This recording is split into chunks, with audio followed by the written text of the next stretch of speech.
Tu as maintenant plus de 45 ans en tant qu'homme adulte et ta sexualité commence lentement et progressivement à changer. Le sexe que tu as maintenant n'est plus le même que le sexe que tu avais il y a 20 ans. Et ton corps a aussi changé. Et ton corps continuera de changer au cours des 30 prochaines années. Et il est important que toi, en tant qu'homme de 45 ans ou plus, ne fasses pas simplement de manière stupide et sans réfléchir ce que tu as toujours fait, mais que tu t'adaptes un peu et que tu évites de commettre quelques erreurs grossières. Et beaucoup d'hommes de plus de 45 ans viennent dans notre programme.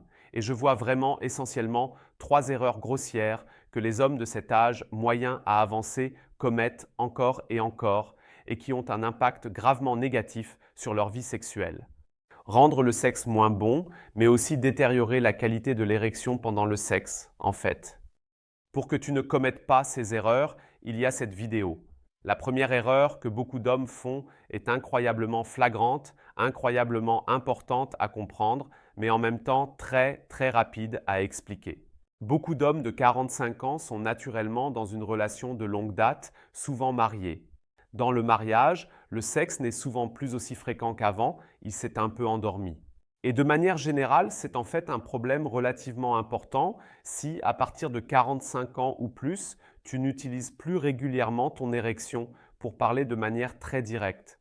Les tissus, les cellules musculaires lisses, les vaisseaux sanguins de ton pénis ont besoin d'un gonflement et d'un pompage régulier de sang pour rester frais, élastiques et flexibles.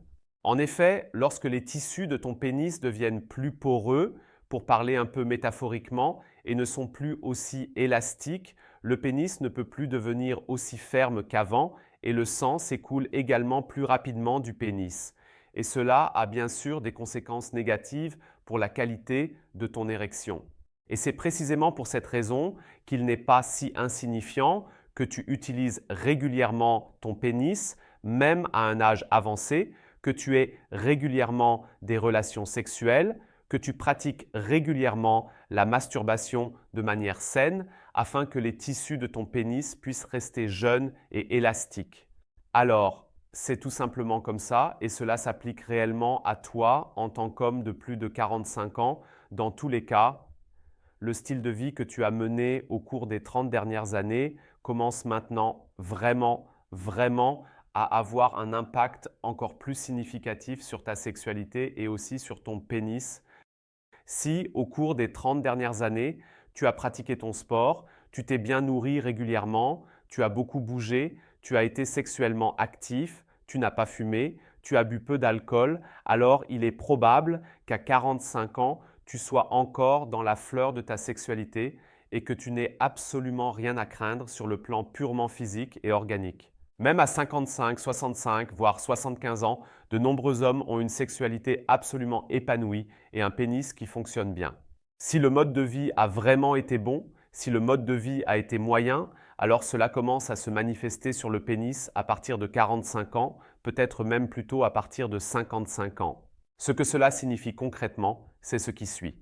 Fais bien attention maintenant. Concept important à comprendre. Tu as 2 échelles différentes à gauche et à droite. Ici, de ce côté, tu as l'échelle d'excitation et ici, de ce côté, tu as l'échelle de la fermeté de ton pénis ou l'échelle de la qualité de l'érection. D'accord? Autrefois, à 20 ans par exemple, il suffisait potentiellement d'un 5 sur 10 sur l'échelle de l'excitation pour avoir une érection super dure, ferme et rapide sur l'échelle de la qualité de l'érection. Là, tu pouvais avoir du sexe avec une femme ou avec un autre homme, même si tu étais peut-être un peu trop dans ta tête, un peu tendu ou nerveux, ou bien peut-être pas tellement excité quelque peu. Et tu n'étais pas tout en haut de cette échelle d'excitation, tu étais à 6 sur 10, mais tu avais quand même une érection fiable. Tu n'avais pas à t'en soucier, c'était super. Et maintenant, ton pénis commence lentement à réagir plus sensiblement à l'échelle de ton excitation de ce côté-ci. En d'autres termes, ton pénis commence à réagir plus sensiblement, à savoir si tu es vraiment à 10 sur 10 en termes de plaisir et d'excitation dans le sexe, ou si tu es potentiellement un peu trop dans ta tête, un peu tendu, un peu nerveux, ou par exemple simplement pas extrêmement excité pour d'autres raisons. Cela ne veut pas dire que tu as maintenant des problèmes d'érection ou que quelque chose ne va pas physiquement avec toi. Cela signifie simplement que tu as maintenant 45 ans ou 55 ans et que tu n'as plus 20 ans.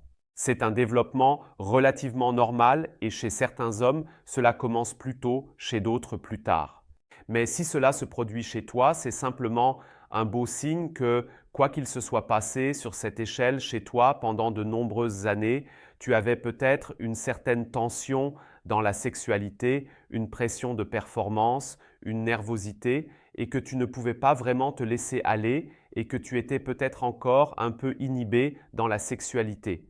Maintenant, tu peux vraiment examiner ces choses, les changer, les résoudre, et ainsi tu pourras compter sur des érections fiables, fortes et fermes jusqu'à un âge avancé. Parce que dans la sexualité, sur cette échelle d'excitation, tu atteindras toujours un niveau élevé, toujours autour de 8, 9, 10 sur 10, et ton pénis réagira alors avec une érection ferme et fiable. Et cela signifie que si tu remarques d'une manière ou d'une autre que tu es insatisfait de la qualité de ton érection et de la fiabilité de ton érection, il ne s'agit généralement pas du bon moment pour commencer à changer ton mode de vie, à mieux te nourrir, à faire régulièrement du sport, à arrêter de fumer et à arrêter de boire. Ce sont bien sûr toutes de bonnes choses, tu devrais les faire, sans aucun doute, mais tu ne devrais pas t'attendre à voir soudainement un impact sur la qualité de ton érection en 1 ou 2 mois. Le style de vie que tu as mené ces 20 ou 30 dernières années sera certainement et probablement perceptible.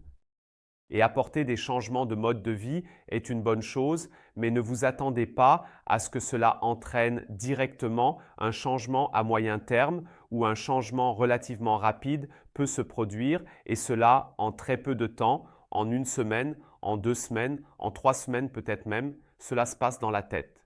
Tes schémas de conviction interne, tes croyances, les structures de pensée qui se déclenchent toujours pendant le sexe et qui font que tu ressens parfois une intellectualisation, peut-être une nervosité sur cette échelle d'excitation, peuvent être modifiés à court terme.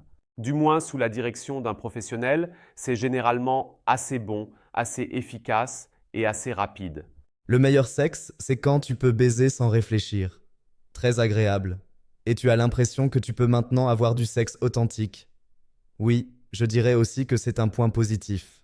Et puis, beaucoup d'hommes de 45, 55, 65 ans sont également capables, à relativement court terme, d'avoir à nouveau des érections beaucoup plus fiables.